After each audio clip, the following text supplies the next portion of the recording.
Hello student, welcome to I science. तो देखिए, अभी ये फिजिक्स का जो डेरिवेशंस का सीरीज जो चल रहा है, आज का वो थर्ड वीडियो मेरा। रोटेशनल डायनामिक्स चल रहा है हम लोग का तीसरा वीडियो। पहले दो वीडियोस में मैंने अराउंड 10 डेरिवेशंस किए और मैंने लास्ट में बताया था कि वो इंपॉर्टेंट डेरिवेशंस हैं। आज का जो वीडियो में मैं डेरिवेशंस कर रहा हूँ कहीं पूछा तो नहीं है, तो जो लोग को लगता है कि सर सिर्फ इंपॉर्टेंट बता दो, तो आज के वीडियो में जो मैं डेरिवेशंस कर रहा हूँ पूछा नहीं है, चांसेस शायद कम हो। लेकिन कोई कोई स्टूडेंट ऐसे होते हैं कि नहीं सर आप जितना भी डेरिवेशन सब सिखा दो, है नहीं। तो आज का जो वीडियो है उसमें मैं वही डेरिवेशंस करा रहा हूँ जो आज तक नहीं पूछा है। तो चलिए देखते हैं derivation number 11।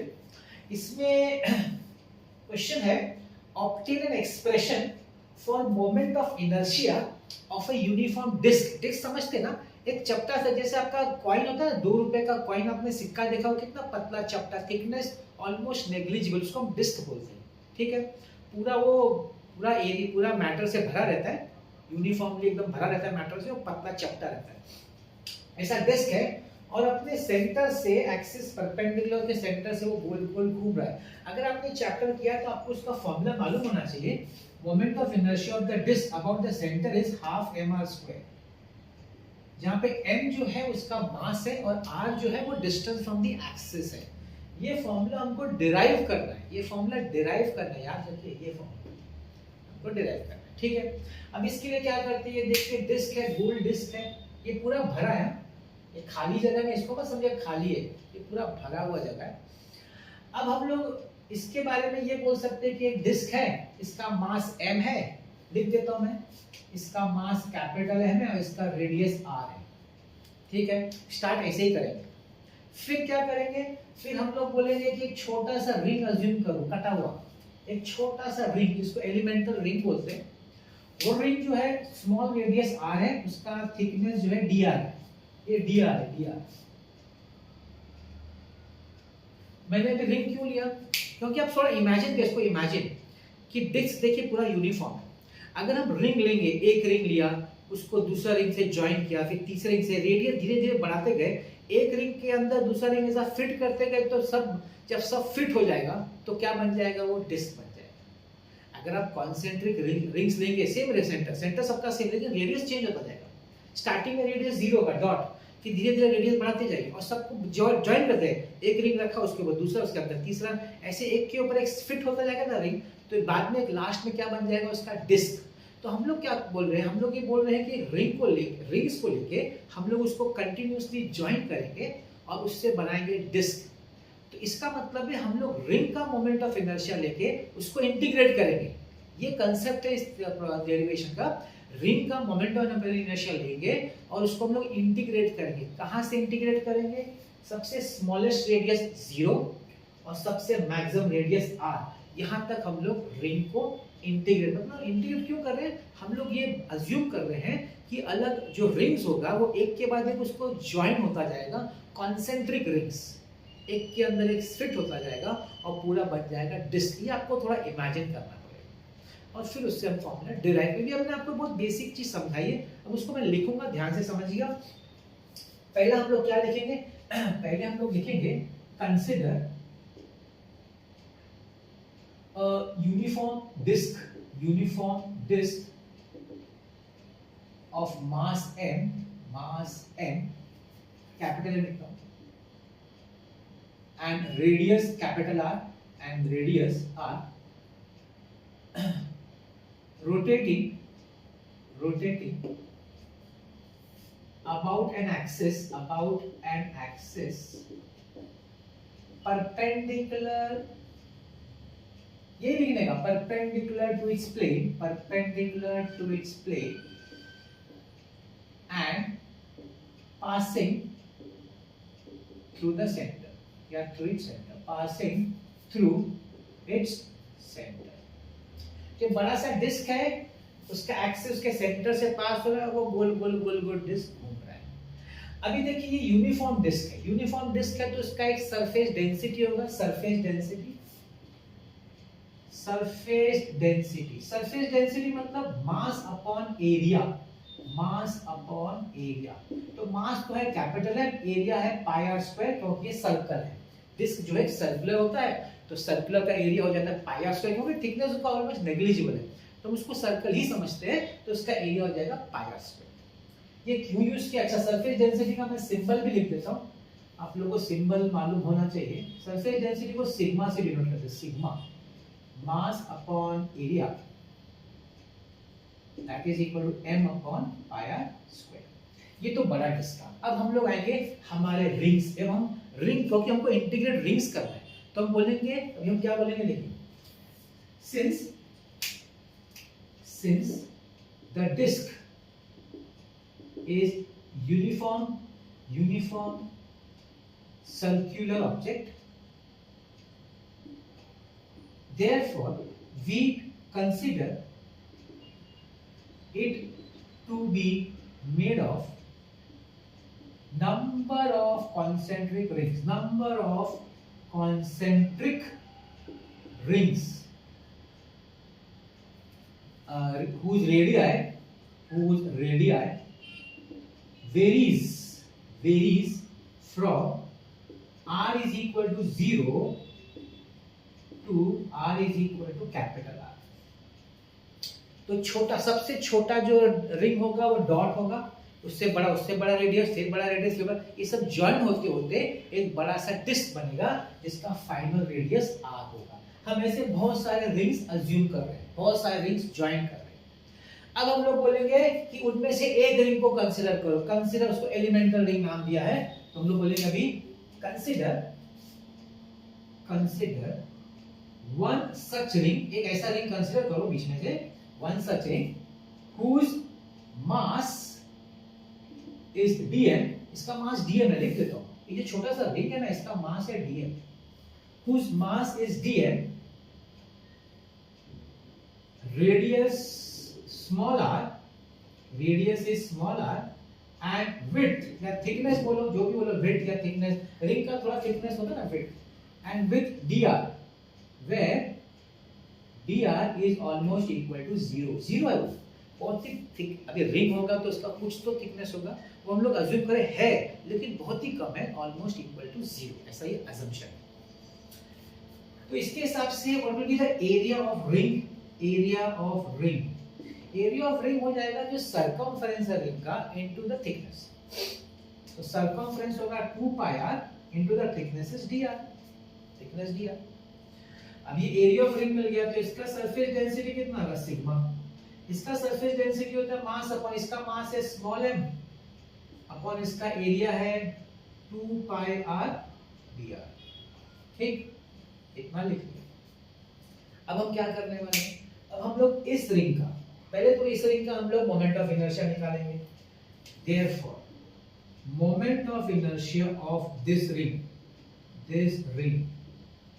is IR is equal to, ring का बताए, रिंग का मोमेंट ऑफ इनर्शिया क्या है, सेंटर से, आप लोग जानते हैं mr स्क्वायर, किसी भी रिंग का about the axis perpendicular to its plane and passing the centre जो होता है वो रिंग का होता है mr स्क्वायर, ठीक है ना। तो इस रिंग का m है जो मास है dm, और रेडियस या डिस्टेंस जो बोला वो r स्क्वायर है, तो dm into r स्क्वायर है ना। therefore moment of inertia of entire disk can be obtained by integrate करना पड़ेगा, by integrating all these rings, ये सब रिंग को इंटीग्रेट करेंगे, तो टोटल डिस्क का जो मोमेंट ऑफ इनर्शिया होगा id, उसका होगा r इज इक्वल टू 0 से लेके r is equal to r IR, ठीक। तो ये हो जाएगा 0 टू r, IR क्या है, dmr square, dm into r square, 0 to r। Now what is dm, देखो यहाँ पे dm देखो, sigma into 2 pi r dr, sigma 2 pi r dr into r square, 0 to r। अभी सिग्मा यहाँ से लिख लेते हैं, m upon pi r square into 2 pi r, अच्छा r और r स्क्वायर को साथ में लिख लेता हूँ, r क्यूब इंटू dr, कुछ कटता है तो काट देते हैं, पाई पाई कट जाता है। अच्छा, मास कांस्टेंट है डिस्क का, रेडियस कांस्टेंट है 2 कॉन्स, उसको बाहर निकाल लेते हैं, 2m upon r square integration r cube dr 0 to r।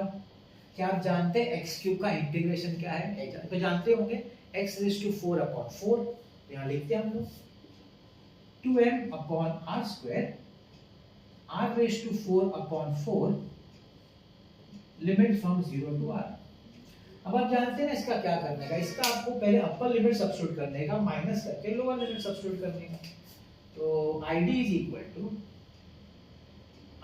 Equal to 2m upon r square into, तो r डालेंगे तो जाएगा r4 अपॉन 4 माइनस 0, क्योंकि ये तो 0 है ना।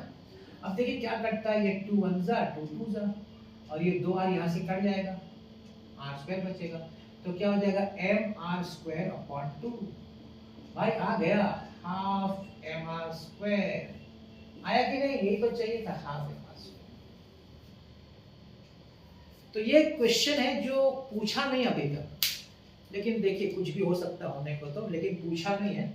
तो एक इस तरह का क्वेश्चन है जो आपके टेक्स्ट में पेज नंबर लिखा है, पेज नंबर 14, और आपको लिखना इतना ही है। देखिए मैंने जितने भी अभी तक तीसरा वीडियो चल रहा है, जो मैंने लिखा है ना बोर्ड पे, आपको उतना ही लिखना है, ज्यादा लिखना नहीं है। तो आप ये सीधा का सीधा इसका स्क्रीनशॉट लेके लिख के प्रैक्टिस कर सकते हैं या लर्न कर सकते हैं, और सीधा वही लिखना, ठीक है ना। तो ये था हमारा डेरिवेशन नंबर 11। चलते हैं डेरिवेशन नंबर 12। ओके, तो आपके सामने है डेरिवेशन नंबर 12, बहुत ही इजी है। अब ये जो टॉपिक है ना रोलिंग मोशन पे, रोलिंग मोशन पे बहुत कम क्वेश्चन पूछा है बोर्ड एग्जाम में। अब एक थियरी ये भी हो सकती है कि नहीं पूछा है तो शायद पूछ लें, है ना, ये भी एक थियरी हो सकती है। चलो नहीं पूछा है फिर भी, बहुत छोटा ही, बहुत सिंपल है ये वाला, तो बहुत ही इजी है। देखिए बहुत क्या पूछा है, derive N expression for total kinetic energy of a rolling body. Rolling body मतलब सिलेंडर, ड्रम जैसा सिलेंडर, डिस्क, रिंग, उसको रोल होता है। अब आप देखिए जब कोई बॉडी रोल हो रही है, जस्ट इमेजिन ना, एक गोल ऐसा बॉडी, एक राउंड है, ये रोल हो रही है, ऐसा मूव हो रही है आगे। अब जब मूव हो रही है तो क्या होगी, वो रोटेट हो रही है ना, रोटेट हो रही है अबाउट इट्स एक्सिस, ये एक्सिस के अबाउट गोल गोल घूम रही है। तो एक तो सर्कुलर मोशन परफॉर्म हो रहा है, दूसरा इस रोलिंग बॉडी की हर पार्टिकल गोल गोल घूम रहा है, एक्सेप्ट, सब पार्टिकल गोल गोल घूम रहा है, एक्सेप्ट कौन मालूम है, ये एक्सिस जो उसका सेंटर ऑफ मास है वो नहीं घूम रहा है, वो तो वैसे का वैसे वो सिर्फ आगे जा रहा है। ये बात समझिए, पूरा बॉडी गोल गोल घूम रहा है, लेकिन ये जो एक्सिस से, जहां से आपकी सिमेट्रिक एक्सिस है ना, जहां सेंटर ऑफ मास हम अज्यूम करते हैं, वो गोल नहीं घूम रहा है, वो तो वैसे ही का वैसा ही है, वो सिर्फ आगे जा रहा है। मतलब हम लोग ये बोल सकते हैं कि rolling motion is a combination of the circular motion of the body and the linear motion of the centre of mass of the body. मतलब पूरी बॉडी गोल घूम रही है और सेंटर ऑफ मास सीधा जा रहा है, इन दोनों के कॉम्बिनेशन से बनता है रोलिंग मोशन। तो पहले लिख देते हैं ना, क्योंकि छोटा सा डेरिवेशन तो ये भी लिखेंगे तो थोड़ा अच्छा लगेगा। तो मैं लिख रहा हूं, rolling motion is a result of, ये क्या है, रिजल्ट का पहला क्या है, circular motion of the body as a whole about its own symmetric axis,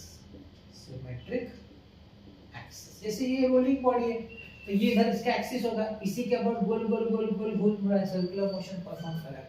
और दूसरा क्या होगा कॉम्बिनेशन रिजल्ट, और दूसरा क्या होगा linear motion of centre of mass, linear मतलब translational motion, linear motion of centre of mass of body. तो हमको ये चीज पहले समझना है कि रोलिंग मोशन दो मोशन का बना हुआ होता है, एक पूरा बॉडी गोल घूम रहा है, दूसरा सेंटर ऑफ मास सीधा जा रहा है, ये दोनों का कॉम्बिनेशन। अब हम लिखेंगे कंसीडर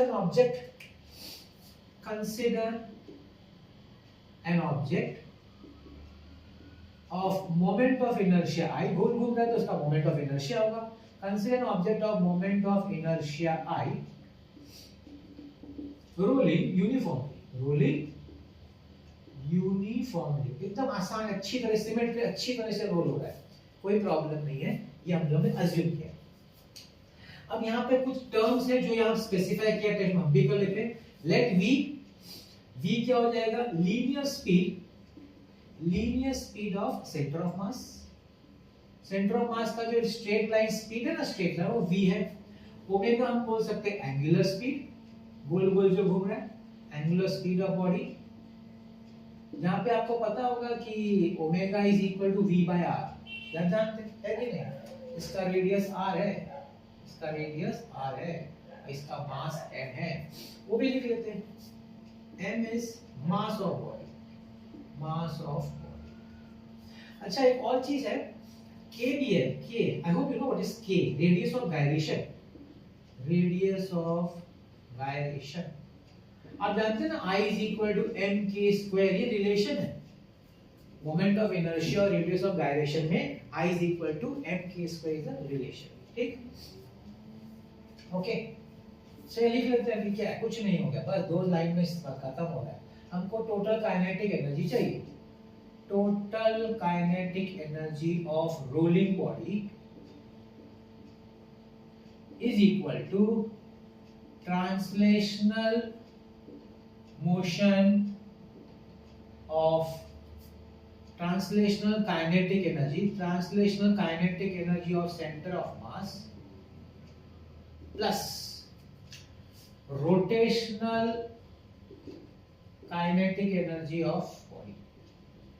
जैसे मैंने बोला 2 चीज का बना है ना, उसका सेंटर ऑफ मास ट्रांसलेशनल है और उसका बॉडी गोल गोल घूम रहा है। अभी ट्रांसलेशनल का हाफ m v स्क्वायर और रोटेशनल का हाफ आई ओमेगा स्क्वायर, आपको पता है ये तो डेरिवेशन किया भी मैंने ये वाला है ना, लास्ट वीडियो में देख लीजिएगा।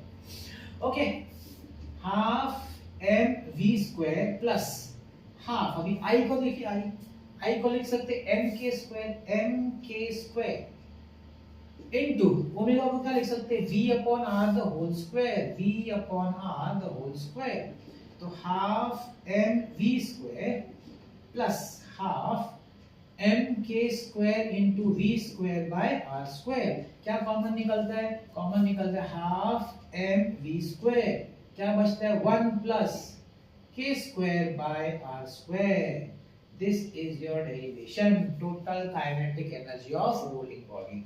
अच्छा वो लोग ऐसे ही पूछ सकते हैं कि in terms of radius of gyration से स्पेसिफाई भी कर सकते हैं, लेकिन आपका फॉर्मूला तो इसी में आएगा, आपका जो डेरिवेशन होगा वो इन terms of radius of gyration में ही आएगा।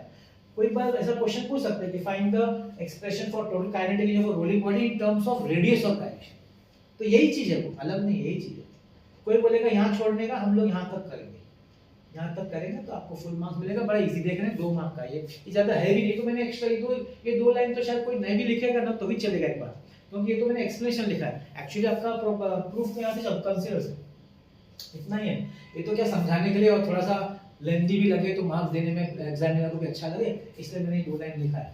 इतना इंपॉर्टेंट वो 2 लाइन नहीं, सिर्फ समझने के लिए वो 2 लाइन है, इसलिए मैंने आपको लिख दिया है।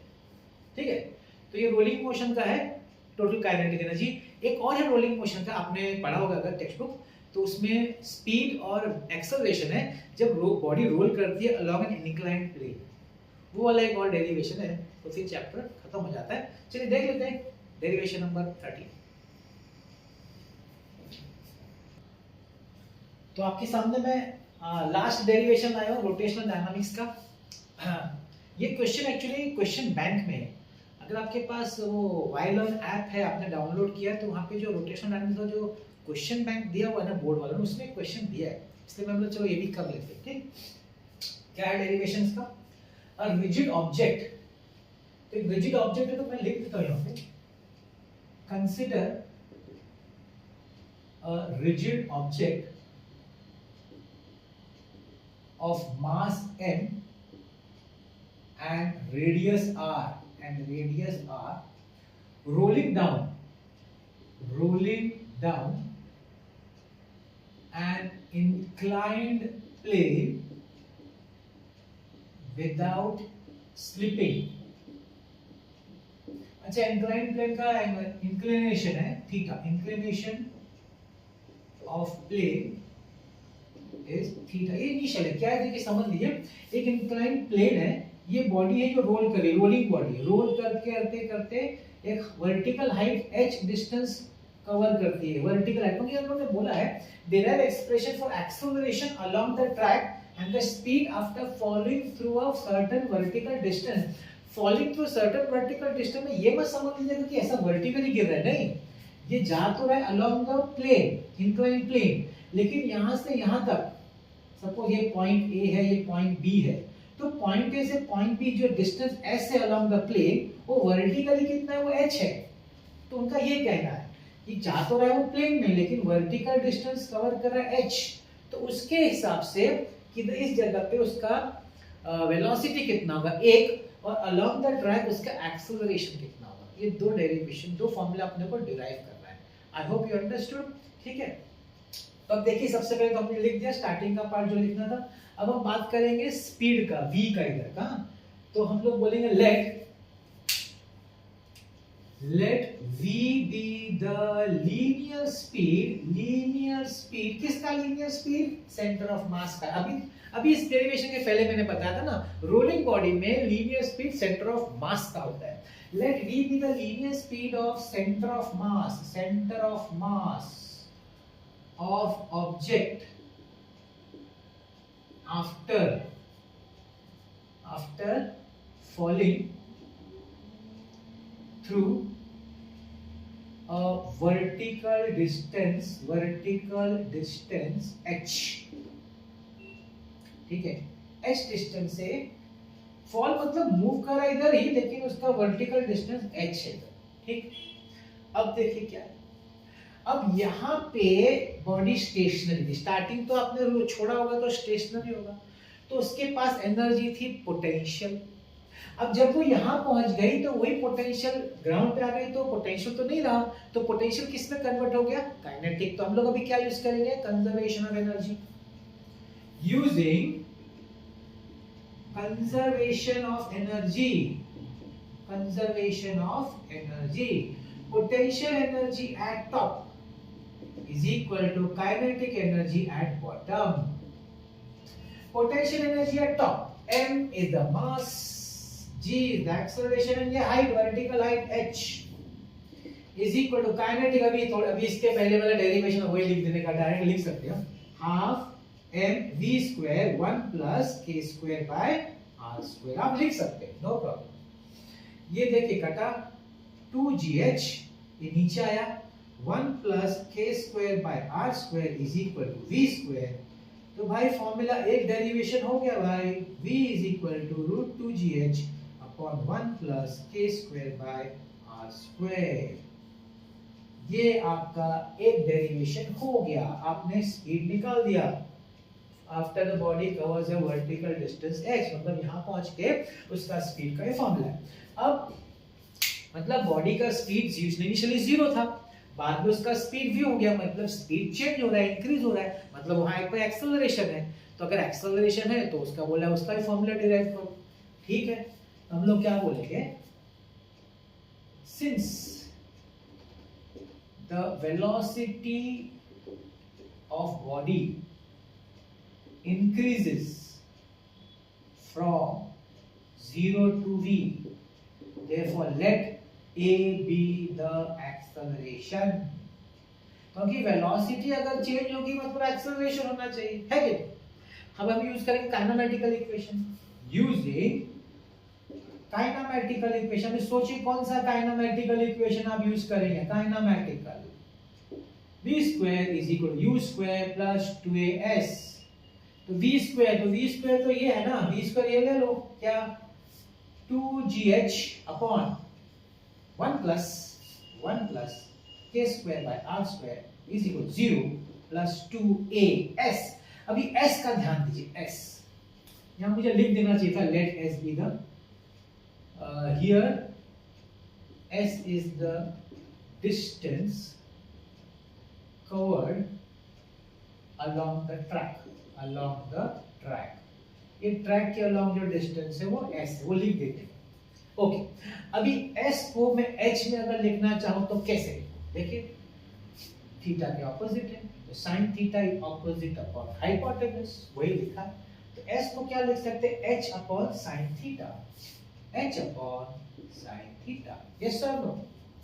तो देखिए, तो 0 है तो चलो उसको तो जाने दो 0 को, मुझे a चाहिए, तो मैं दोनों साइड से क्या करता हूं, आपका 2 और 2 कट गया, ठीक है। और एच और एच भी कट गया, ठीक। तो क्या आ जाएगा इधर लेफ्ट में sin थीटा ऊपर आ जाएगा, it is g sin theta upon 1 plus k square by r square is equal to a. How was the derivation? Simple derivation था एकदम। v हमने निकाला कंजर्वेशन से और एक्सेलरेशन निकाला काइनेमेटिकल इक्वेशन से।